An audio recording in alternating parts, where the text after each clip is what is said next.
Okay, so till now we have covered reflected XSS and stored XSS. It's time to cover some more options. So for this video I am going with multi-day 2. So let's navigate here, and here in the cross-site scripting attack, let's go to the DOM injection, and in the DOM injection let's navigate to password generator.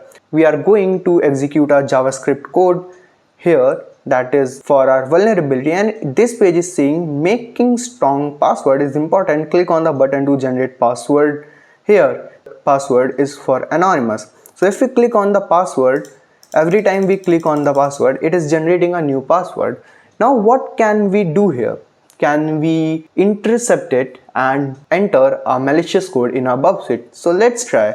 If we go to a bubset, turn on the intercept, and if we click on the generate, nothing happens because nothing is executing here.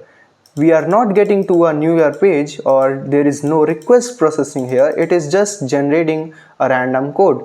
So if we turn on the intercept, or even if we don't, it doesn't matter. So let's see what we can do here. We have a parameter in the URL section, and as in the introduction I have told you, we can modify the parameters as well. So if we clear this out and write the script we have, and write the script again, so let's type script tag here, type alert, type hacked with the commas, and close the script tag here, and if we hit enter, let's see what we will get. So we didn't get any pop-up here, but what did we get is this error message. So let's look for this error message where it is stored in the source page. So let's go to the selection source, and as we can see, this code is stored here. Now as we can see, the JavaScript that we have used for this vulnerability to hack this already inside our script. So what we have to do, we have to use a programmer logic here, and first we have to close this script tag here and then write the script.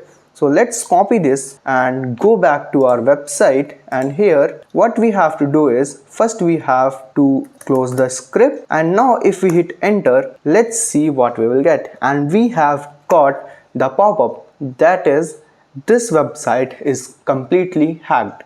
And that's how we can manipulate the parameters in the URL if a website is vulnerable to cross-site scripting attack. Now since we have hacked this website, let's see what this code looks like now. So if we go here and view the selection source, now as we can see, this script is already closed here, and we have a new script here, that is our JavaScript code or a malicious code that is being used for exploiting cross-site vulnerability.